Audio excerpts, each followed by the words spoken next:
dari hasil yang campuran perkerasan jalan itu kemudian bagaimana implikasinya di lapangan dan juga terkait dengan jenis kerusakan yang ada pada masing-masing struktur. Nah, di dalam kita merencanakan perkerasan lentur, maka hal-hal yang perlu menjadi pertimbangan nanti kaitannya dengan materi minggu ke depan ya. Setelah tahu dasar teori desain perkerasannya, kemudian kita juga akan bahas tentang perencanaannya ya, perencanaan perkerasan untuk jalan, terutama untuk perkerasan lentur, karena kalau perkerasan kaku tentunya itu masuk di dalam ini ya, pembahasan tentang beton. Nah, namun untuk perencanaan tebalnya nanti coba kita bahas juga di dalam pertemuan ke depan. Ya. Untuk faktor-faktor yang harus dipertimbangkan di dalam perencanaannya, yaitu yang pertama adalah beban lalu lintas. Beban lalu lintas ini terutama sangat terkait dengan jenis kendaraannya ya, yang kita kalau kaitkan dengan materi kuliah sebelumnya mungkin di rekayasa lalu lintas atau di geometrik jalan, tentunya itu juga terkait dengan sumbu ya, sumbu bagaimana konfigurasi sumbunya, apakah termasuk STRT atau STRG atau STDRG ya. STRT adalah sumbu tunggal roda tunggal, kemudian STRG adalah sumbu tunggal roda ganda, kemudian STDRG adalah sumbu tandem roda ganda. Nah, terutama juga dalam hal ini terkait dengan bebannya, ya, beban roda kendaraan juga beban sumbu. Nah, kemudian juga kaitannya dengan volume lalu lintasnya. Jadi berapa jumlah lalu lintas yang lewat pada suatu titik untuk suatu jalan. Kemudian repetisi ini adalah pengulangan beban lalu lintas. Kalau ini adalah tergantung dari jenisnya, kalau repetisi ini sangat tergantung dari volumenya. Kalau semakin tinggi volumenya, maka repetisi bebannya juga akan semakin besar. Dan itu nanti yang akan mengenai struktur perkerasan dan akan berpotensi di dalam menyebabkan menjadi salah satu faktor penyebab kerusakan jalan. Semakin sering dan semakin berat kendaraannya, ini juga akan mengenai struktur perkerasan yang harus diperkirakan di dalam perhitungan kerusakan jalan. Kemudian juga beban lalu lintasnya pada lajur rencana, pada lajur, jadi masing-masing lajur nanti berdasarkan survei lalu lintas harus diketahui ya. Misalkan kalau pagi hari begini, kita melihat aja Jalan Ahmad Yani itu, kalau dari Sidoarjo ke Surabaya tentunya persentase lalu lintasnya juga akan lebih besar dibanding dengan yang arah Sidoarjo. Sebaliknya kalau misalkan sore hari kebalikannya yang keluar dari Surabaya menuju Sidoarjo itu kemungkinan nilainya akan lebih besar daripada yang masuk ke area Surabaya. Itu nanti kita pertimbangkan di dalam distribusi beban lalu lintas ya pada lajur rencana. Kemudian ada daya dukung tanah dasar yang dilakukan atau diidentifikasi dari pengujian CBR dan juga DCP ini ya. Ini bisa salah satu atau dua-duanya kita pertimbangkan nanti melihat dari kondisi realitas di lapangannya. Kemudian juga fungsi jalannya. Fungsi jalan ini bisa dikaitkan dengan klasifikasinya ya, apakah sistem masuk dalam sistem jaringan primer atau sekunder. Kemudian fungsinya apakah arteri kolektor lokal, dan kemudian statusnya apakah termasuk jalan nasional, provinsi, atau kabupaten, yang tentunya masing-masing itu juga akan nanti mempengaruhi. Misalkan kalau jalan nasional kan terutama untuk distribusi tingkat nasional, yang mana untuk variasi kendaraannya juga cukup banyak ya, jadi dari yang trailer sampai yang paling kecil sekalipun, kendaraan ringan sampai kendaraan berat. Kemudian juga kecepatannya arteri di atas 60 km per jam, kemudian kalau kolektor antara 40 sampai 60, kemudian kalau yang lokal hanya sekitar 30-an km per jam ya. Kemudian juga dari volume lalu lintasnya juga akan sangat dipengaruhi dari klasifikasi jalannya. Jadi kita akan melihat juga dari sisi klasifikasi dan fungsi jalan. Kemudian untuk faktor lingkungan atau kondisi lingkungan seputar jalan, ini juga harus kita pertimbangkan. Misalkan kalau di metode analisa komponen ini untuk kondisi lingkungan itu nanti salah satunya adalah kita bisa tentukan dari faktor regional di mana jalan itu dibangun, misalkan di lokasi Surabaya atau lokasi Bogor ini kan berbeda ya, dilihat dari sisi curah hujannya, kemudian kelandaian daerah, dan juga persentase kendaraan berat. Nah, selain itu juga kaitannya dengan lingkungan. Lingkungan itu bisa kita lihat dari di luar jalan itu ada apa saja. Kita bisa tengarai dari seputar jalan itu berupa kawasan yang seperti apa. Misalkan kalau kawasan industri, kawasan perdagangan itu juga akan memungkinkan banyak angkutan barang yang akan masuk ke dalam jaringan jalan tersebut ya. Sehingga nanti akan juga berpengaruh di dalam faktor perencanaan perkerasan lentur, terutama untuk kendaraan berat ya, dengan kategori beratnya di atas 5 ton, itu juga akan sering masuk ke jalan tersebut, sehingga itu harus juga diperhitungkan. Kemudian juga nilai curah hujan yang sangat mempengaruhi juga, terutama untuk perkerasan lentur ini ya, karena kalau kondisi jalannya sering digenangi air, tentunya akan semakin mempercepat proses kerusakannya. Nah, selain itu juga ada mutu struktur perkerasan jalan yang dilihat dari kekasaran permukaan jalan atau dinyatakan dengan angka roughness ya. Ini kurang O nih harusnya. Roughness is bahasanya ya. Kemudian juga indeks permukaan dari serviceability index, kemudian tahanan gelincir. Ini semua harus diukur nanti bagaimana kondisi saat jalan masih dibuka dan bagaimana kondisi nanti setelah sekian tahun dihampar di lalu lintas ya. Nah, di dalam poin 5.2 untuk kerusakan dan pemeliharaan pada perkerasan, di sini untuk penanganan konstruksinya bisa berupa pemeliharaan, penunjang, peningkatan atau rehabilitasi atau peningkatan jalan. Di sini harus dievaluasi tentang penyebab dan akibat dari kerusakan tersebut ya. Sebelum dievaluasi tentunya kita juga harus mengidentifikasi dulu nih apa jenis kerusakannya dan penyebabnya itu apa dan akibat dari kerusakan tersebut itu seperti apa. Kemudian terutama adalah ke arah strategi penanganannya dan terutama ke arah sana ya. Bahkan kalau masalah analisis kerusakan jalan ini kalau di S1 tuh sudah ada beberapa skripsi yang bisa Anda jadikan sebagai acuan ya kalau tertarik masalah bidang jalan. Selain berbasis pada laboratorium, ya, jadi yang lab itu yang seperti saya sampaikan kemarin, bisa juga ke arah analisis perkerasan yang nanti di beberapa skripsi itu juga bisa mengarah selain ke arah identifikasi kerusakannya, juga nanti ke arah RAB ya. Jadi RAB untuk pemeliharaan dan peningkatan jalan itu juga bisa pembahasannya mengarah ke selain identifikasi kerusakan juga ke arah perhitungan rancangan anggaran biaya untuk program pemeliharaan jalan. Nanti bisa ngambil studi kasus di mana, gitu ya. Ini barangkali menjadi ide nanti kalau Anda skripsi terkait dengan jalan, silakan kalau ada yang tertarik, entah ya mungkin semester 7 kan Anda sudah harus dapat judul itu. Pada saat Anda masuk atau mengikuti mata kuliah metode penelitian, itu harapannya kan sudah ada nih calon proposal yang nanti atau draft proposal yang bisa Anda lanjutkan untuk semester 8 itu menempuh skripsi ya. Nah, kalau saya sampaikan ini sekilas ya, kalau skripsi itu Anda harus mempertimbangkan ini ya, mau berbasis lab atau yang tadi saya sampaikan. Kalau lab itu ini kita melihat dari sisi positif dan negatif ya. Jadi kelebihan dan kekurangannya. Keuntungan dan kerugiannya atau tingkat kesulitannya. Kalau lab itu fokus ya. Kalau menurut saya lab itu kan jelas yang dicari itu apanya ya. Misalkan stabilitas dan flow, kemudian pekerjaannya ya di seputar lab saja, nggak usah jauh-jauh kemana-mana begitu ya.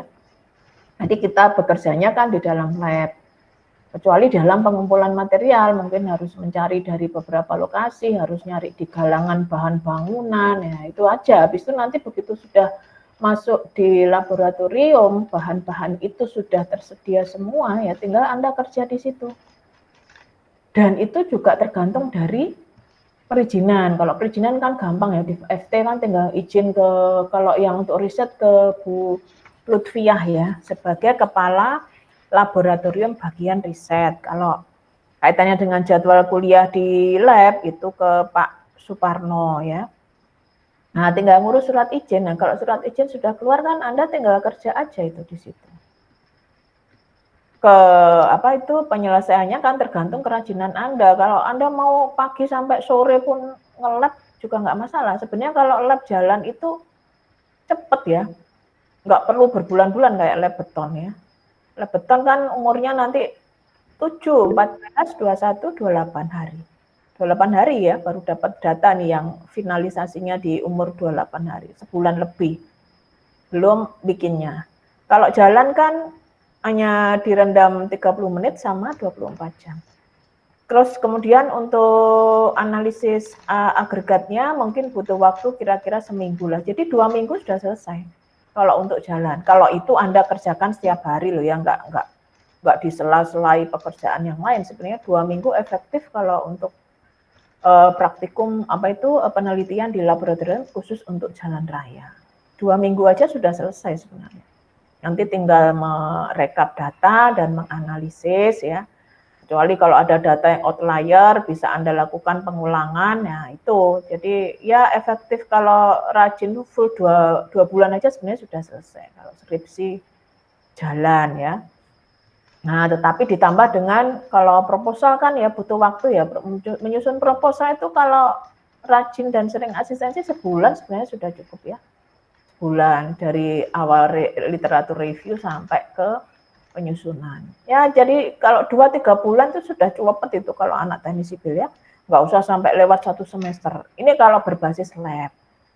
Nah, karena internal aja kerjaannya ya tergantung kita mau rajin full seharian, besok dari pagi sampai sore sebenarnya kan bisa di-set seperti itu, tergantung kitanya kalau itu.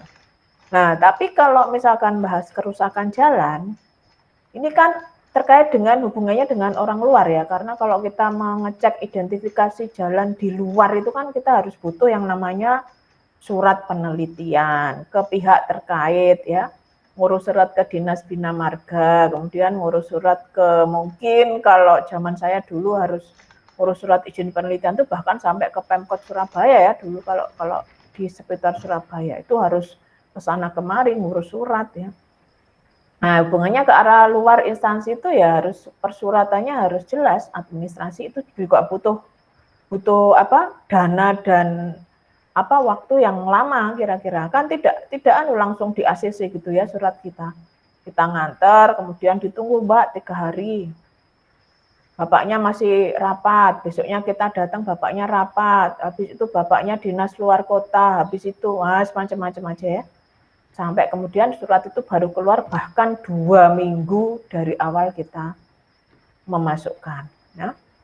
Nah, kemudian juga hubungannya dengan luar, selain perizinan tadi juga kita harus lakukan survei lapangan. Survei lapangan harus melihat nih kondisi lalu lintasnya seperti apa, ya.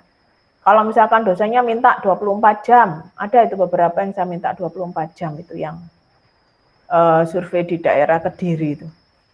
Kenapa kok harus 24 jam? Ya. Dan pada hari apa? Karena setiap hari dari Senin sampai Minggu tuh kalau kita berbicara lalu lintas itu kan beda ya trennya. Senin mungkin karena kalau Surabaya trennya Senin ini ya cukup padat. Senin sama Jumat sore itu macet ya. Karena apa? Kalau Senin itu orang dari luar kota sudah masuk ke Surabaya, pagi hari pasti macet. Terus di awal hari kerja pada awal pekan. Jumat akhir pekan, banyak yang perjalanan keluar kota, macet juga. Nah, Sabtu Minggu bagaimana karakteristiknya? Sabtu Minggu sudah agak sepi karena berkurang kan ya lalu lintas yang berada di seputar Surabaya. Kalau Jumat gimana? Jumat sudah beda lagi karakteristiknya. Waktu orang beribadah Jumatan, nah sudah terjadi peningkatan jam 11 itu sudah mulai rame sampai 12:30 ya. Hari biasa belum tentu seperti itu. Senin, Selasa, Rabu, Kamis itu dianggap sebagai hari normal, trennya biasanya hampir sama ya. Kalau Selasa, Rabu, Kamis itu trennya hampir sama untuk 3 hari itu. Jadi apakah harus dilakukan seminggu surveinya? Ya tergantung nanti permintaan dosennya. Kemudian juga penetapannya kalau diminta 24 jam, pada hari apa yang mewakili kondisi jalan? Ya.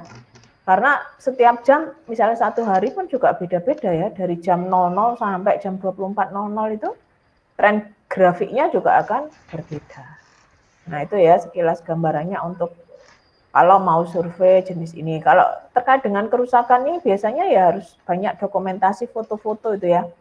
Pada suatu ruas jalan, berapa titik, apa jenis kerusakannya, bagaimana tingkat keparahannya, harus kita identifikasi dan juga kita hubungkan dengan teori-teori kaitannya dengan kerusakan jalan.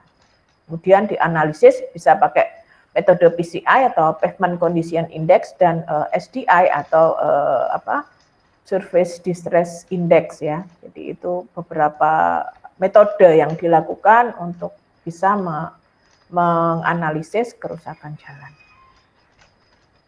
Nah, kemudian kalau melihat dari identifikasi jenis kerusakan, nanti ada beberapa bentuk-bentuk ya kerusakan jalan. Selain itu juga kita harus cari tahu nih, apa saja faktor penyebab kerusakan jalan. Di sini secara teori beberapa hal yang menjadi faktor penyebab kerusakan jalan, diantaranya adalah dari sisi lalu lintas, jenis lalu lintas, peningkatan beban, dan repetisi beban lalu lintas. Peningkatan beban, coba kalau kita flashback ke belakang, pada saat Anda kecil, di daerah asal Anda mungkin kan beban lalu lintasnya kan tidak sevariasinya, tidak sebanyak di Surabaya ya, yang termasuk dalam kawasan industri dan kota besar.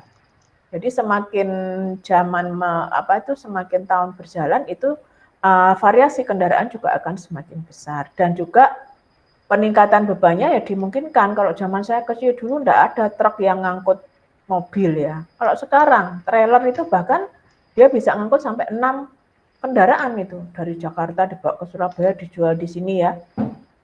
Nah, itu ngangkut 6 mobil. Kalau satu mobil misalkan paling berat untuk kendaraan ringan 5 ton, 5 kali 6 sudah 30. Itu bebannya aja, belum berat sendirinya.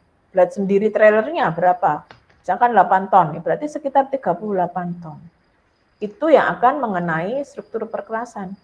Jadi semakin hari terjadi peningkatan beban lalu lintas seiring dengan variasi kendaraan yang lewat. Nah, selain itu juga repetisi tadi, pengulangan beban. Semakin tinggi volume kendaraannya, maka juga repetisi beban akan semakin tinggi. Nah, selain itu, selain lalu lintas yang membebani struktur perkerasan, juga diakibatkan faktor yang lain yaitu air. Air bisa berasal dari atas berupa air hujan, bisa dari samping atau sistem drainase yang tidak baik, atau dari bawah berupa naiknya air akibat daya kapilaritas. Ini tiga sisi sumber air yang mengenai struktur perkerasan. Dari atas berupa hujan, samping berupa sistem drainase, bawah berupa daya kapilaritas air. Ya. Nah, bagaimana mengantisipasinya? Kalau air hujan ya tentunya tidak bisa ditolak ini ya, tergantung cuaca. Kalau apalagi sekarang hari-hari hujan. Ya. Ini pasti terjadi nih air hujan yang jatuh. Nah, kemudian kalau sistem drainase, bagaimana cara mengantisipasinya? Nah, kita harus sediakan ini saluran drainase yang mencukupi sesuai dengan curah hujan pada daerah yang kita tinjau. Kalau curah hujannya tinggi, apakah selokan drainase dengan unit ukuran 1 meter sudah cukup? Nah, tergantung ya curah hujannya. Kalau daerah Ketintang ini, kalau kita melihat di dekat kita ini dulu waktu belum ada itu Yudits itu kan sering banjirnya juga lama nggak tuntas ya. Nah begitu ada ini hujan deras 2 jam itu airnya sudah bisa ngalir ya sehingga mengurangi yang namanya genangan air pada struktur perkerasan sehingga diharapkan kalau sistem drainasenya baik, cukup, besarannya cukup, itu juga akan menjamin keawetan dari struktur perkerasannya karena airnya cepat mengalir ke saluran drainase. Ya, jadi harus diukur berapa kecukupan penampang yang harus tersedia pada suatu sistem drainase jalan. Nah, kalau dari bawah ada ini daya kapilaritas air, maka di beberapa lokasi yang termasuk dalam kategori tanah berawa atau tanah gambut atau tanah yang seringkali ini ya airnya naik ke permukaan jalan itu harus diantisipasi dengan misalkan penggunaan geotextile misalkan ya ini untuk mengantisipasi supaya air dari bawah itu tidak masuk ke dalam struktur perkerasan yang nantinya akan berpotensi menyebabkan kerusakan jalan. Yaitu ada 2 ya. Kemudian yang ketiga ada materialnya. sifat material dan sistem pengolahan bahannya. Jadi sifat material yang lalu kita sampaikan ada material sifatnya yang dari sisi agregat itu ada yang hidrofilik dan hidrofobik, ya.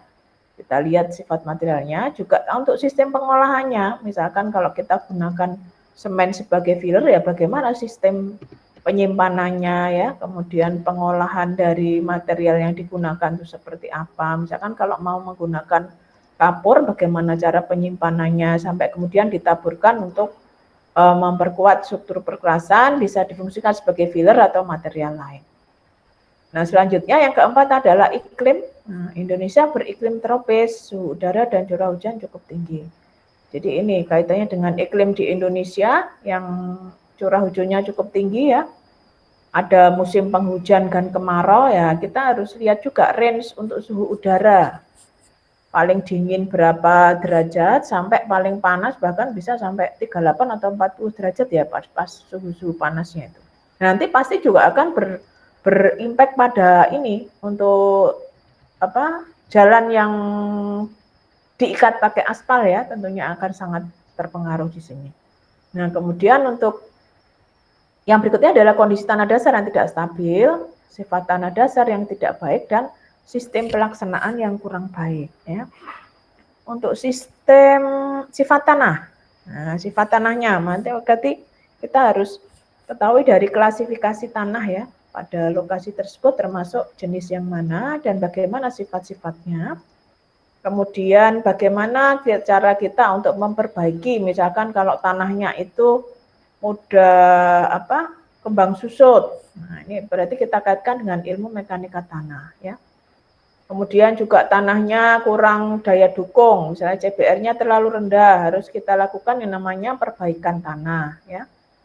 Kemudian perbaikan tanah bisa yang sering saya sebut ada cara mekanik dan kimia, ya. Mekanik dengan cara pemadatan.